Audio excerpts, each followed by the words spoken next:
Hi everybody, it's Russ from My Hammers 11. I hope you're safe and well. If you're new to the channel, please consider subscribing and hit the bell notification button so you're notified anytime we put new content on.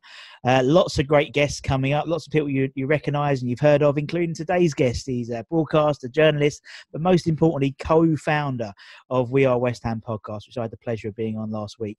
It's Will Pugh. Hi Will, how are you, man? All right, Russ, I'm doing well, thanks, mate. I'm doing well. Still trying to recover a little bit from the Tottenham game last night, but I'm doing all right on the whole. Yeah. No, I mean, the great thing is because there's so many bloody games going on, you know, you haven't got time to, although we do have a week until the next one, you don't have time to sort of like digest it too much because it's the next game's happening and now we've got to see what's happening and who's going to do us a favour and who's going to beat who. So it all goes on, doesn't it, in terms of football? It's a rapid, this sort of almost World Cup type like tournament, it seems, at the moment. It's mental. It's absolutely mental. It is a bit strange at the moment, like you said there, we've got the gap to Chelsea next, whether or not that's going to do us a favour or not, because obviously we've had two difficult games. It's easy to get caught up in it and the performances and all that, and I know a lot of people have been disappointed, but they were two difficult games, aren't they? Wolves and Tottenham are not easy teams to play against, certainly not Wolves. No. And I think it's easy to get wrapped up in that quite quickly. I certainly did last night. I've cooled off a little bit now. But I think, I'm not sure whether the gap will do us a favour, especially with Chelsea being the next one, whether you just want to get that out of the way. If that's going to be a poor result as well, then if you just want to get that out of the way and then have a bit of time to focus on the next ones. But It is what it is, I think. It is what it is, you're right. And I wonder if Moisey will get to keep the momentum going, whether he'll do a behind closed doors one, you know, just because obviously Haller's back, potentially Ogg's back. He's always mentioned about getting game time for minutes for Wiltshire. The only way he can do that is playing a game. And so, you know, I wonder if he'll do that in the sort of the break to keep it, because everyone else is going to keep going if they're in the FA Cup or whatever, they'll be playing as well. So it's weird. It's weird. You said, you know, we've had all this break without football, and now we've got a week to wait for the next game. It just makes no sense.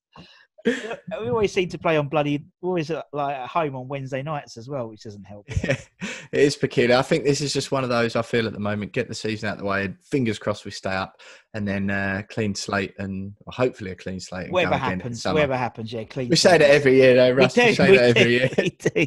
But that's why we support West Ham, because it is like, if we was like mid-table, you know, we'd still have something to moan about. It would be like, oh, we're not pushing for Europe, or, you know, it's like now everyone would be like dying for a mid-table finish. We used to hate that, finishing like 12, you know, but it is what it is.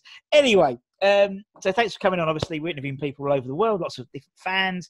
For you, we're obviously a big West Ham fan. How did it start? Where did your West Ham sort of fan career begin? Why West Ham? It was a classic hereditary condition for me, to be honest.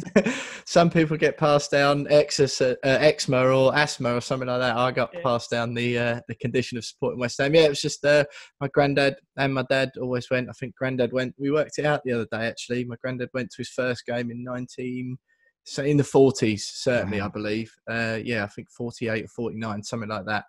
Well, so he says. Anyway, it could have been completely untrue, but it made for a nice narrative.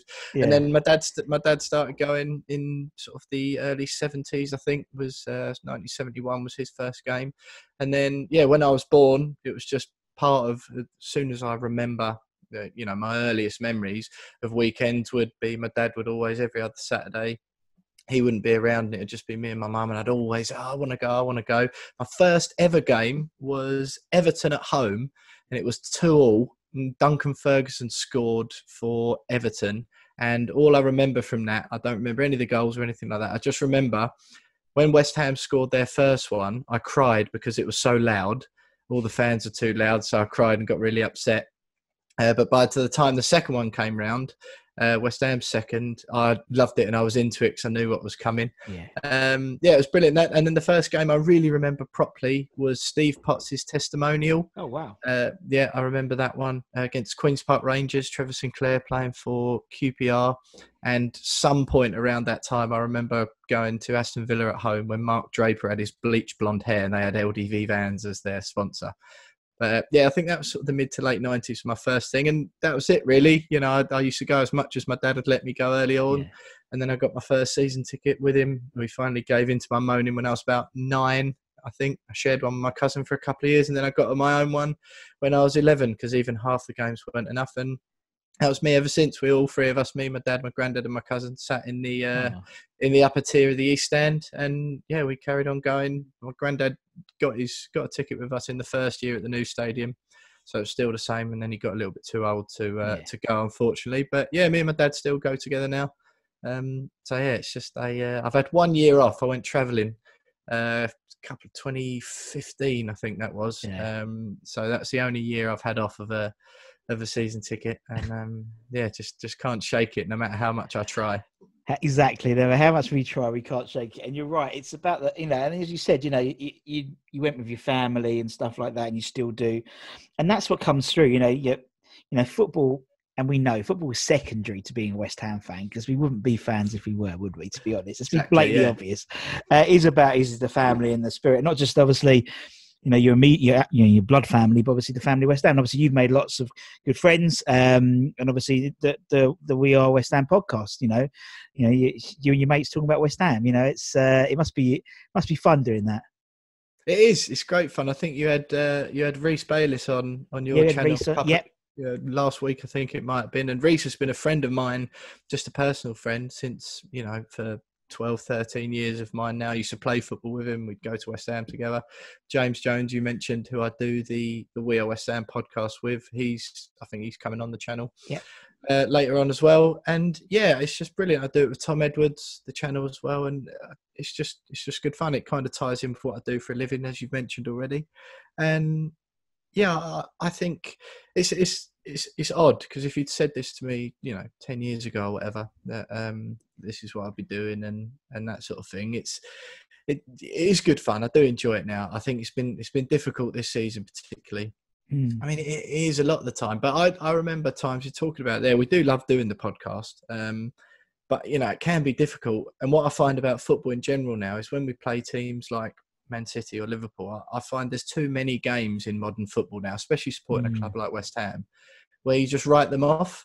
And maybe it's my misty thinking, looking back with fond claret blue tinted spectacles or whatever it was. But I seem to remember whenever we played Manchester United, even in their pomp, I never ever used to go into the games writing them off like I do in modern football these days. I always used to think, we've got a chance here. And against Arsenal, when they were in their heyday, I always used to think, we've got a chance of nicking a result. We often used to give them a right good game. And I find now with modern football, and that comes through when we're doing the podcast, when we're up against Man City that week or Liverpool, and we do an opposition view and we get someone in from one of the other teams, you find yourself almost going, feel like, well, what's the point of talking about this? Because we know we're going to get steamrolled 5-0.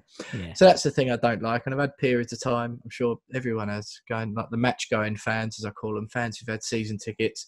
It becomes more, going to football was just more of a habit for a lot of my life. And there would be times it get to a Friday at work and my colleagues would go, what are you up to at the weekend? And I'd go, I've got to go to football.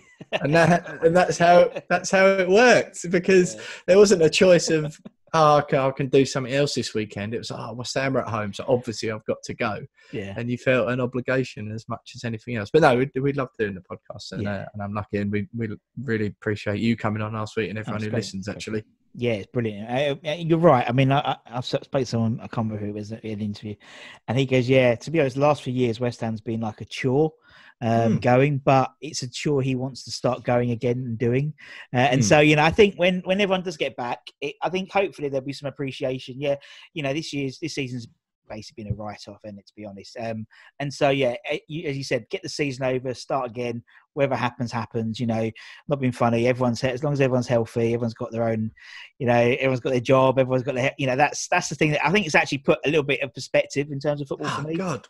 Absolutely. I mean, there are, and I know it's my job, and I literally get paid to talk and write about football. But I try and stress that as much as I can when we do the podcast. We definitely try and do it, and even in my writing, I do some other radio stuff as well. I work quite a lot for TalkSport, and when I'm on there, then I get asked questions, and you've got to take it seriously. But I like Jurgen Klopp's quote that football is the most important of the least important things. Yeah. And I think that's what it is. Football is nice. It's enjoyable. And we all love it. But I think it's important to remember where it should fall in the rankings of things in life in general. Yeah. And it's a case, obviously, now. It is because it's now the most important thing, because it's the most now thing. Do you know what I mean? So it's like everyone is like, if you go on Twitter, it is just like a barrage of depression at the moment. But it is, and people have missed that as well. They've missed the depression. It's funny. It's like 100 days have gone with no football. And that first game back, obviously, the technology was crap. VAR was rubbish. David Luiz, Arsenal capitulated. West Ham.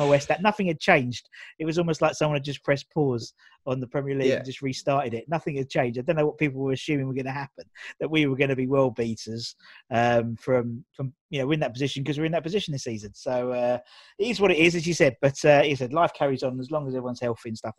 That's the main thing. Whether, as I said, players come and go, but the fans stay with West Ham, and that's what will happen. As you said, you're still, no matter what division you're in, to be honest, people still go because they want to go and meet their mates, and it's a routine. They want to go to the same pubs and stuff like that, and that's what comes through in this podcast. that sense of community, definitely. So obviously, guys like yourselves, we to be perfectly honest, like 6 weeks ago, no one knew me, and so I was just it's like it's nice to be people know who me and ask me to go on shows like yours and stuff as well. So it's and it's all part of sharing the community. Now this 11. Now, I don't know if there's going to be many of current players in there after yesterday. Maybe some might have changed a bit, but who knows? As I said, we try and keep it to a 4-4-2. And the only caveat is you have to be alive to have seen them play. So, obviously it means that we don't have the same, everyone has Bobby Moore in their team, basically, to be honest. Otherwise it'd be quite boring after the first 10, let alone 70, 80 we've had now. So, in terms of your team, Will, who would be in goal for your team, your 11? Well, this was this wasn't so much of a difficult one as I thought. A lot of these were, I did struggle with a lot of these choices, but it's Rob Green, hands down for me. I think you'll see a theme through a lot of my team is, as you've said there, we haven't been blessed with a myriad of outstanding players at West Ham over the years. So it's Rob Green first. They did closely beat Ludo McCloskey, obviously, for the obvious reasons. The amount of times we've belted out songs in a way and is wonderful.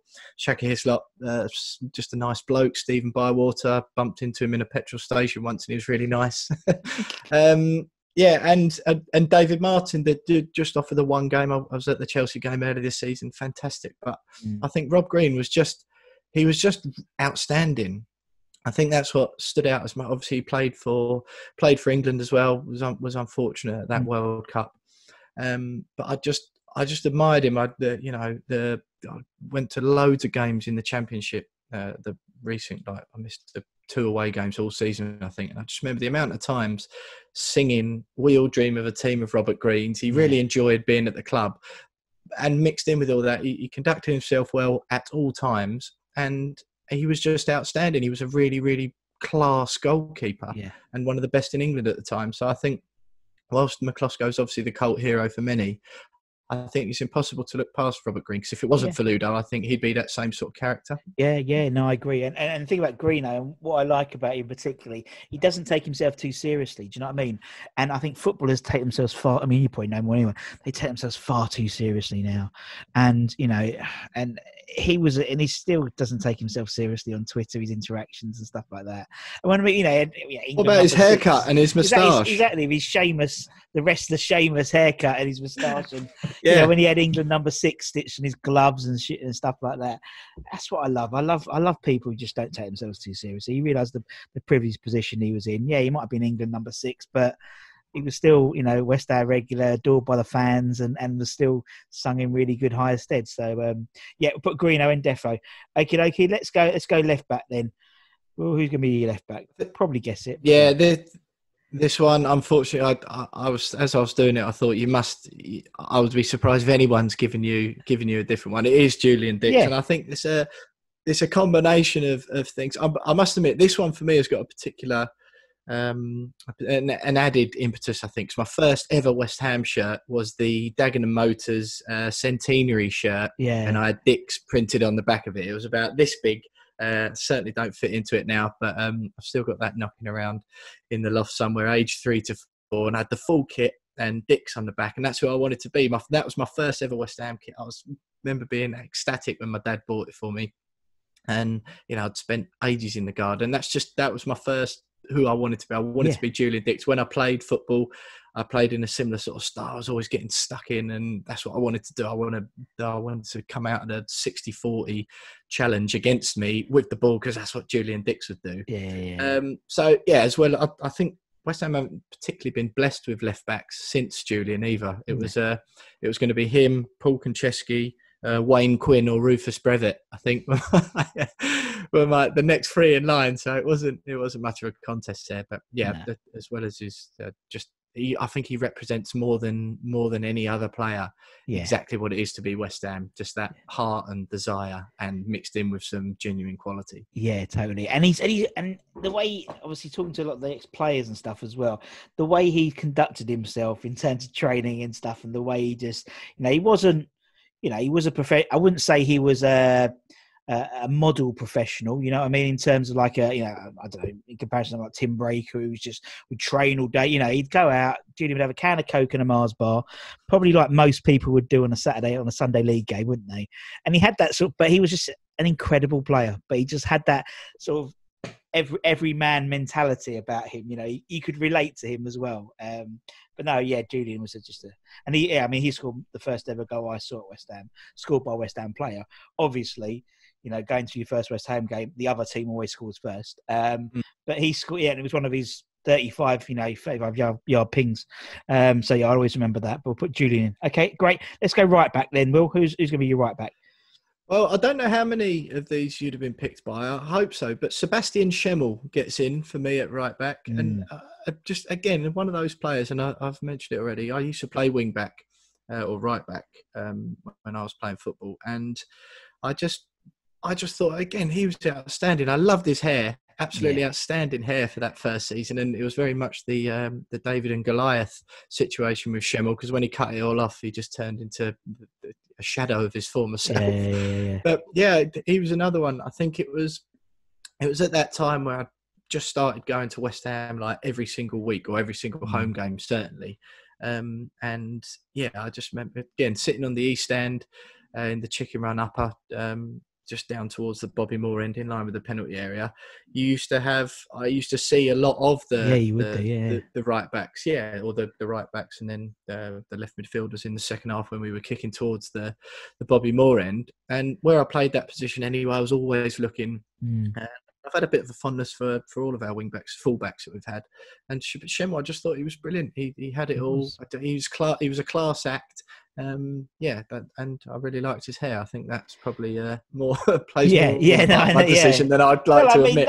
That season was great. He won Ham of the Year. There's not many people in their first year win Ham of the Year. You know what I mean? And he made a massive impact. Yeah, at right back as well. It's like all the things rallied against him. He was a foreign-based player. No one had heard of him. He was playing in an unglamorous position, but he still won Ham of the Year. And as you said, it was that famous second syndrome that happens to so many of our players. They pounce onto the scene, and then the second season it just goes absolutely tits up for him. But Seb was and as you said, I remember he used to like bomb down that right back position, and you go, we got a player here. We've got we haven't been blessed with fantastic fullbacks, and it was like, particularly in our time, I was like, this is good. And then he just went off the boil. Now he's got he has a West Ham themed pub in Luxembourg. Luxembourg, like that's it. Yeah, good old Seb. All right, go on. Sorry, he was. He just again. I think he only just pipped John Pencil, Tim Breaker, and Guy Demel. So once again, not particularly blessed in that position. Although John Pencil was a lovely guy. I've interviewed him, and he was. He did him last week. He was brilliant. He was so lovely, and considering the guy only played 19 times for us. He's played so much more in other places. He was like, Russ, do you know what? It's lovely to talk to West Ham fans. Oh, I love West Ham, my time there. They have, the guys down the Chicken Run loved me. Okay. They loved me. They'd sing my name. Okay. Yep. Okay. But he was funny. Yeah. But Seb Pitts. Yeah. He pisses it all, to be honest. Right. Okay. We'll put Seb in. Brilliant. Okay. Let's go. Your first centre back then, Will. Now, this was a really difficult one. The 4-4-2 rule stuck with me here because I was hoping to go for a 3-4-3. I know not particularly defensively sound, but just to shoehorn all my favourite players in. But my first centre-back, and again, probably my favourite West Ham player of all time, Super Thomas Repka. Everything, again, I think you're starting to see might be elements of my personality, or certainly my playing style coming through here a little bit. Again, once again, I think a lot of West Ham fans will share this belief. Supporting a club like West Ham, it's such an age-old cliche that fans have said for time immemorial, that as long as you try hard for West Ham, it seems like such a basic cliche, and people go, oh, that's standard for a professional footballer. Well, it's not, is it? We all know that. Certainly looking at the current team, it's not a given, unfortunately. No. But with Thomas Repka, it definitely was. I like the hard edge to him. I like the fact that when, again, he did often used to play right back, but because Schemmel was out and out, and Repka used to play centre back sometimes, I had to move him inside. But again, when he'd play right back, I'd see the fear in wingers in the way they play. When he'd smashed them up in the air after about the first 5 minutes or the first opportunity he'd got, they would be different for the rest of the game. They wouldn't want to go around him. They certainly wouldn't want to get in tight spaces against him. He wasn't the most gifted footballer particularly, but he's another man who absolutely loved his time at West Ham. I was lucky enough to speak to him recently, and he's just he loved his time at West Ham, and you get the feeling, don't you, that a lot of the players who say that sort of thing, they don't always mean it, but he certainly did. And you could see in one of my most fondest memories of Upton Park was his last game against Fulham. But people remember it for Anton Ferdinand and Yossi Benayoun scoring outstanding chips from the edge of the box, but it was Thomas Repka going off in tears at the end of the game for me. The whole of Upton Park, all four sides of Upton Park singing Super Thomas Repka, 30,000 people, and I loved him as well. It was really emotional for me, and for such a hard man to be reduced to tears like that, it was one of my favourite memories, and he is probably my all-time favourite West Ham player, I think. I get that. No, I get that, definitely. And I think a lot of people see parallels to, in the sort of the more experienced eras, when Billy came back and obviously was burst to tears when we named the stand after him. And it's the same thing, isn't it? Yeah, he was like a hard man, no sort of emotions, and then he just absolutely bawled his eyes out. And I remember that really clearly with Tommy Repka, same thing. And it was like, you was like a bit shocked because you thought, what? Again, he did come as our record signing, wasn't he? When we signed him as well. But Fiorentina, wasn't it? Yeah, something like that. Yeah, but he was a try, weren't he? He was a try, and that's what I loved. I love players on the edge. It's just like Julian, where you just don't know. 1 minute they're just going to put their foot in a little bit too much, and happen. And that's the West Ham, and that's why you love those type of players. Now it's like rarity. It's like, I don't know, like the other day, Fornals was putting his foot in a couple of times. You're thinking, but it wasn't like Repka was every game. The same, was it? Yeah, Repka was like every game. He's gonna, and is he gonna really munch him, or is he not gonna just? But I used to love Tommy. All right, cool. He's your next player. He's your next centre back then. So this was a tough one. Like I said, this was I would have preferred to go 3 at the back, but it's going to have to be. It was a toss up, but it's going to have to be Winston Reed. It was a toss up between him and Christian Daly. Loved Christian Daly, mainly the song, to be quite honest with you. But I just think with Winston, I think he's one of those. He's a quiet character. As a New Zealander, he's a little bit more reserved. So I do think, despite all the great goals he's scored for the club, and that's why I picked him ultimately. The goals he scored, I was at the Tottenham away, the Revel Morrison game when he scored one there, poked one in. Obviously the last game at Upton Park, the goal against Millwall. I think that's ultimately why I've picked him, and he was a class act. He was one of our best centre halves in the modern era. I think the reason he wasn't such an automatic shoo-in, I think, was because of that reserved nature he's got. He hasn't really been one of those, I love West Ham. He has never really properly clicked with the fans, has he? Which is surprising for such a talented footballer. You'd think that he would have a real connection with the West Ham fans, but he's never really been quite like that. And I think that's on his part, because that's just in his nature. That's the sort of person he is. He's not out in the media a lot. He doesn't do a lot of press. His agent's not. He's still got a Danish agent because we signed him from Midtjylland in Denmark. He still had the same agent from there.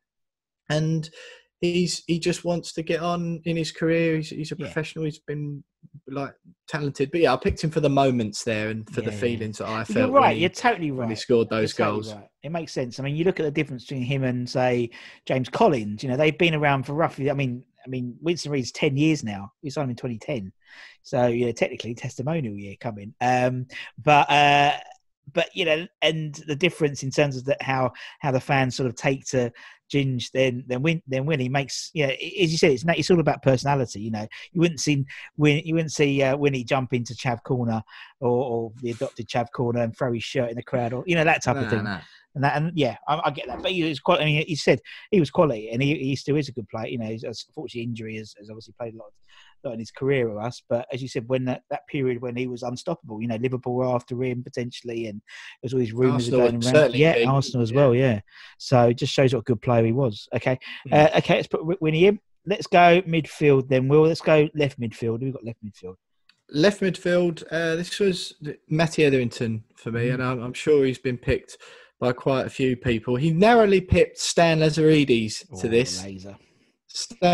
And it was really close. And I thought, you know, I love Lazaridis. He was one of them. He was sort of one of those players that I noticed when I was coming up. And all I seem to remember was like images of me as a kid watching, and every single goal he scored seemed to be from 40 yards. Yeah. And you know, it was close, and I was going to put him in, but I think ultimately, again, Matt Etherington, and everyone will say it, and there's a reason that most people, certainly of my age, who didn't see any of the big games of the 80s or the 70s, the Eintracht Frankfurt 85, 86.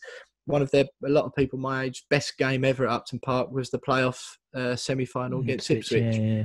And until the Man United last game at Upton Park, that was my best game, hands down.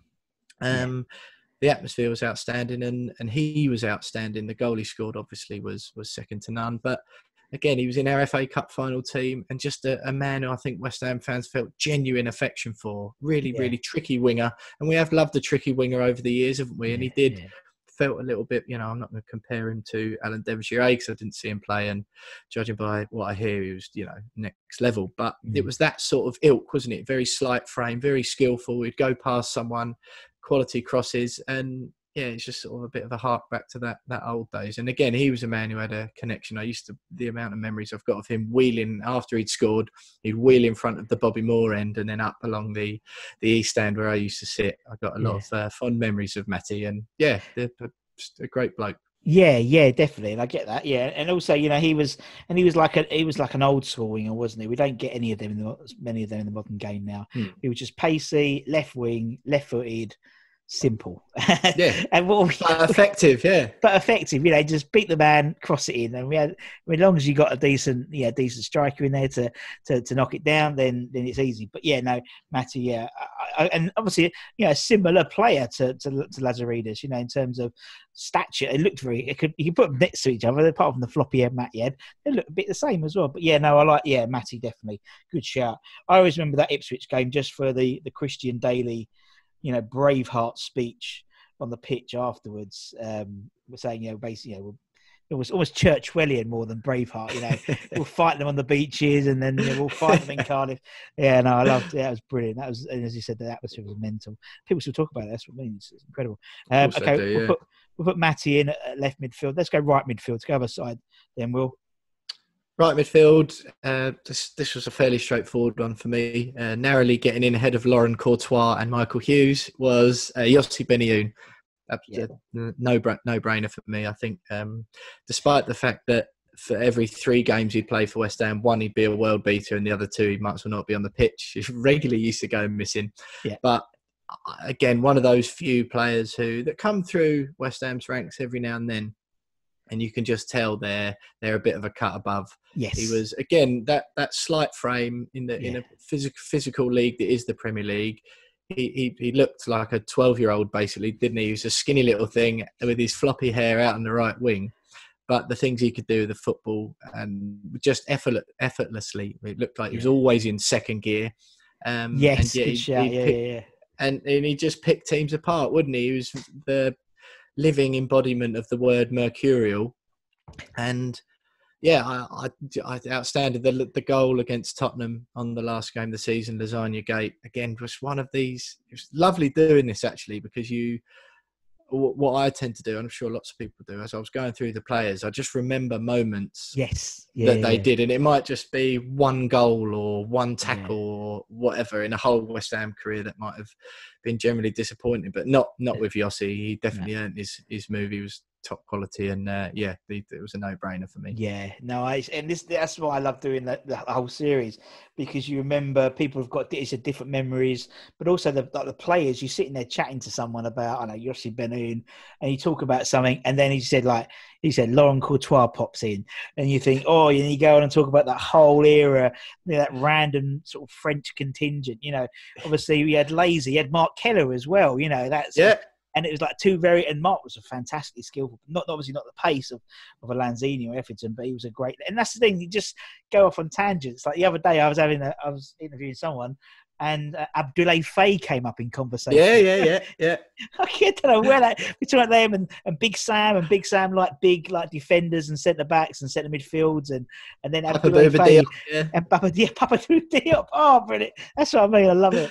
Absolutely love it. Yeah. Right. Okay. We'll put you To be honest, Russ, I could have done a shambles 11 while I was going through all these for every good player we've got. Well, I thought, I didn't know if it would go against the positive nature of the show, but you could easily do that. Yeah. That would be a harder one to pick than this. It's okay because you're looking back and it's like, I think someone's coming up to going to do a one season wonder. So, where they did they were literally there for a season and then nothing happens, and like Seb basically. But I mean, it's all fun and games. What everyone wants to talk about. But shambles 11 could be. I wouldn't be able to do it, but someone else could do it, and then I could just comment on it. Right? Okay, I'll put Yossi in. Right, let's go midfields then. What was your first midfielder then, man? Scott Parker. Yep. Probably again a particularly well picked one, I'd imagine. I mean, it's hard to say a bad thing about him as his time at West Ham and before and since, really. Just a consummate professional, always came across really well, gave his absolute all, put his heart on the line every single time he played for the club. And he was surrounded by a few donkeys as well, wasn't he, for a lot of his time at West Ham. He was by far the best player on the pitch, but that never, ever, ever reflected in his demeanour, which, I don't think you can necessarily say. We've had a lot of that at West Ham over the years, haven't we, where we've had one or two players who are particularly a lot better than the rest of the squad and perhaps a club. And they act in that manner as well. They go around sort of huffing and puffing every now and then, but you never, ever had that from Scott Parker. He was doing his level best to keep West Ham in the league, wasn't he? Yeah. And I did, obviously everyone will remember the goal at against Wigan, and the how much it meant to him. But one of my best memories of Scott Parker was going to Watford away that first year in the Championship. Yeah. After he got relegated, just before he left, and he scored. He pinged one in with his left foot, just bent it into the bottom corner, and we all knew he was going then at that stage. And that summed him up for me. I just thought the bloke, he's obviously going to move on because he's probably better than West Ham, let alone just better than the Championship. But he still turned out on a Tuesday night away at Watford when we're in the Championship for a team that he knew he was going to leave soon anyway. Popped up, still performed better than everyone, and banged in a goal on the way to, I think we won the game. So, again, we haven't been blessed with central midfielders really either. No. So I think, Scott Parker for me, hands down. You're right, definitely. It's the attitude of the man. I mean, you've seen now, not just at West Ham, but obviously across the Premier League in the last few games. Obviously, a lot of people, some have renewed their contracts for the month, some haven't. And you see a difference, like, for example, how the hell has David Luiz got a 1-year extension to his... How did that happen? He must have the best agent in the world. It's like sanity, isn't it? Crazy, but that's what happened. It's like people like that. But they could down tools a little bit or not put a challenge in because they know they're going to leave. But Scott, right to the end, as you said, he was a consummate professional. And I mean, what would we get to have? Him back in that midfield with Nobes and Deck. That three would be. Wouldn't you? You'd give your right arm to have someone like that now, and that's what worries me the most. I know this is a nostalgic series we're doing here, but that's what worries me the most about at the moment. Because when we went down and we had Parker before, someone who really cared about it, in the Great Escape season, it might not have been littered with quality. I know everyone points to Tevez, but you had Bobby Zamora, Robert Green, James Collins, Mark Noble in that team who cared about West Ham and really didn't want the club to go down. You look at it now, and you'd give your right arm for a Parker or someone with half the passion for any of those players I just mentioned. Yeah, no, I agree, definitely. I like put Scotty P in. Who's he going to partner in this midfield then, Will? Well, this one for me, I know it might be blasphemy to a lot of West Ham fans to leave Mark Noble out of a central midfield team, but it's Hayden Mullins for me. I think first time he's come up. Is it really? Yeah. Oh, I'm glad to be the first one to put him in, because I think Hayden was one of the biggest unsung heroes I've ever seen at West Ham United. I know in that FA Cup final season, when I remember him getting sent off in the league game against Liverpool before Garcia, the final. Yeah, they both kicked off with each other, wasn't it? Yeah, and I remember, and Liverpool fans going, "Oh no, we're going to be without Louis Garcia." It was much more catastrophic for us to be without Hayden Mullins. Yeah. He was just the linchpin to everything good that West Ham were doing that season, playing alongside Rio Coca, who again had a great year that year and led us into the final as a captain. But Hayden Mullins, what a man he was. He was the Claude Makelele of West Ham, wasn't he? He was better than Mascherano, wasn't he? Don't forget as well. You know, that's it. And people laugh at that. I know Mascherano wasn't particularly fit, but Hayden Mullins that season, that must have been the best season of his career. Yeah. I certainly think it was, and I'm glad that I'm the first one to put him in, actually, and because I think I'm surprised at that as well. I know it's easy, certainly with Noble and Parker, they're such obvious choices, aren't they? But no, I think Mark Noble, I love him to pieces. I do think that he's been, West Ham have never been loads better than him or worse, and he's never been loads better or worse than West Ham. His performances have kind of gone with where West Ham have. So I like the idea. I know the club love the narrative of what a hero he is, and obviously he is. I love him to bits, Noble, but I think Hayden Mullins, you need someone like that in a team and to do the unsung ugly work, and he was outstanding at it. People are raving about Declan Rice now, understandably, because he was young, he was one of our own. But Hayden Mullins was just as good as Rice was showing now, and although he was linked with some big teams as well, it might seem a big statement. He was linked with some big teams. So Hayden Mullins for me, definitely. Good shout. Okay, put Hayden in. Let's go up front then, Will. Who's your first striker? This was the hardest thing of the whole thing. I think it's impossible. And you know what? I was going to try and squeeze Di Canio into midfield to get away with it, but I thought in line with the spirit of the competition, I can't put Paolo Di Canio in as a centre midfielder or as the attacking bit of a diamond. So it is Paolo for me. No brainer. Again, it links back to a lot of these. Link back actually. I've had a lot of these names on backs of West Ham shirts I had as a kid. I certainly had all three of the defenders. Never had Mullins, I don't think, as much as I love him. But Paolo for me again had a name on the shirt, the famous shirt that he had at the time. I think I had him on 3 or 4 in a row. It speaks for itself, really, doesn't it? I remember once he was doing a signing of his autobiography. And I remember thinking it was a bit peculiar that my mum didn't realise the content of the autobiography, but I read his autobiography cover to cover about 4 times. And I was probably a little bit too young to be reading the sort of stuff that was... I was young. I was old enough to understand it. But I think if my mum had realised what a lot of the content was inside it, that she perhaps wouldn't have let me read it. But... and I remember, just as much as he was on the pitch, I don't need to, anyone watching this will know what Paolo Di Canio did on the pitch. But I remember he was doing a signing at the Lakeside Stadium shop, and I'd done something naughty that morning. And my mum said to me, right, you're not going to see Paolo Di Canio later on. And I cried for about 4 hours. And luckily, she eventually gave in, and we went. He's just a great bloke. He was so nice, signed my book, signed the shirt. And just at that age as well, it's just everything you could ever want. Paolo Di Canio was the best thing in the world for me then, and I think a lot of that stuck with me. Seeing him on the pitch in the last game at Upton Park, just being able to sing Paolo Di Canio, as everyone used to, like that one last time. I mean, how can you not put him in the best team West Ham 11 of all time? You can't leave him out. No, you can't. And also, you were at Lakeside, weren't you? So, you could go somewhere afterwards as well. So, go shopping or go McDonald's or... Exactly. But yeah, genius. Yeah, no, he was. He was just box office, weren't he? He was like, again, we were talking about characters and stuff. He was, you talk about players who would die for the shirt, which is sort of what we kind of need at the moment. He would die 10 times over for you, and for the West Ham fans, and that's as long as it wasn't an away game. As long as it wasn't, anywhere north of Watford. True, but that being said, you look back at the stats. I know it's like a bit of a, but he performed quite well at away game. Obviously, famously, obviously there was the Everton one, and obviously we've had Harry on the channel. We've asked about how could you possibly manage Paolo Di Canio. And he basically said, I couldn't, and it's like, he was a nightmare, but he was a nightmare I'd like to have.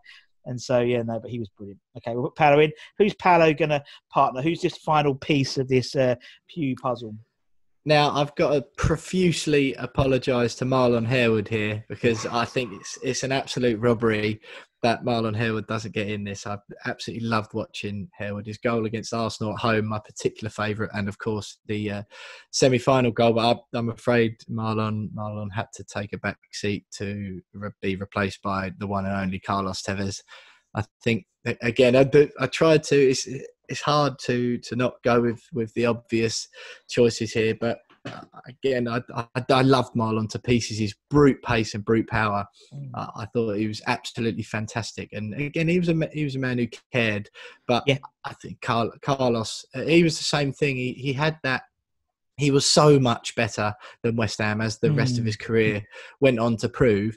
But he bought into what he was doing. That everyone sort of looks at how great he was afterwards, and some of the his personality traits. I think how he was portrayed after he came to West Ham. But he was a young Argentinian guy who spoke no English, dropped into this obscure team he'd probably never heard of in East London. Oh, go and train down at Chadwell Heath. Exactly. Where those, just that's it. It's the second porter cabin. Yeah, he just goes on the left, just past the KFC. You go past the Moby Dick pub, and past the Moby Dick pub and the Moby Golf. Yeah, I know what you mean. Yeah, exactly. Yeah. And with his Argentinian mate, and they're probably thinking, what the hell are we doing here? Yeah. And, I don't think Mascherano bought into it at all, did he, for reasons that have been well publicised.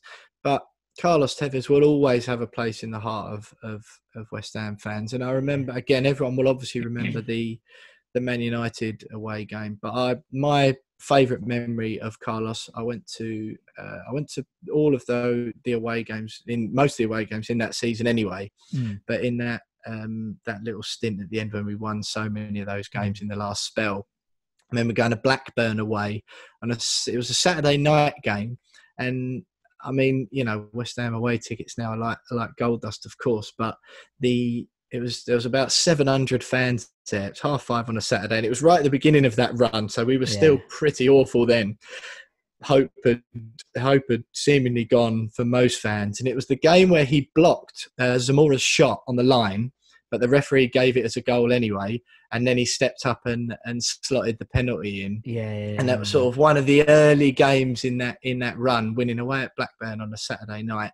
And again, that was one of those situations where we were there because we did it, and we'd been to all home and away that season, and it was just sort of what we did. And it was freezing cold. Ewood Park, a half-empty Ewood Park. Blackburn weren't particularly good; they've never been particularly well followed.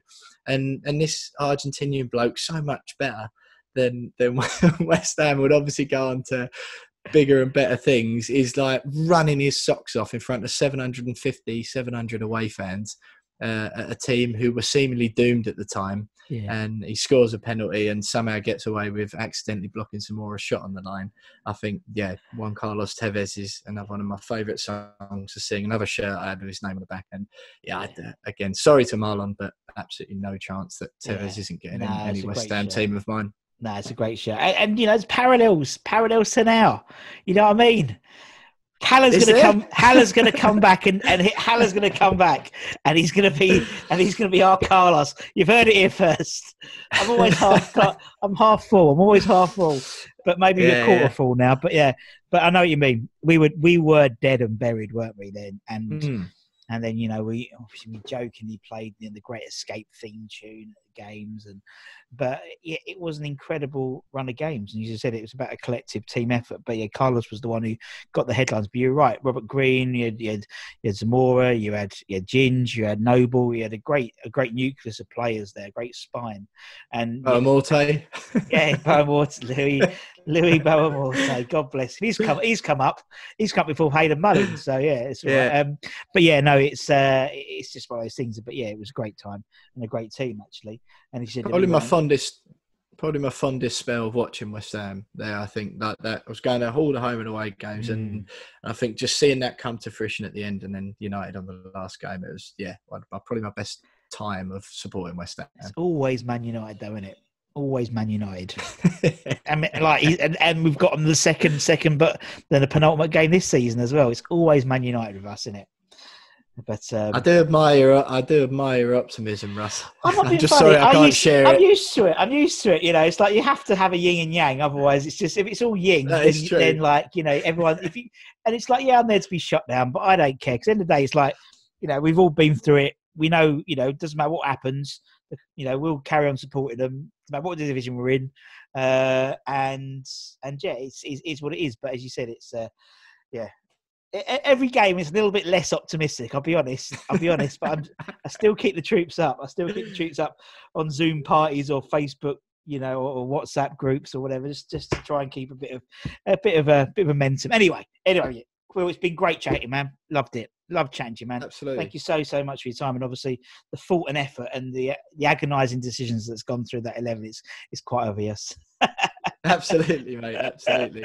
Thanks for having me on, Russ. Absolute pleasure. And obviously, thanks everyone for watching. You know what to do. Like, share, subscribe. Obviously, watch the We Are West Ham podcast as well. Follow them on Twitter as well. And obviously on all your podcast platforms. That's the one. I don't know the podcast. But anyway, until next time, from me and Will, everyone, take care, everyone. Stay safe. We'll see you all soon. See you later. Bye-bye.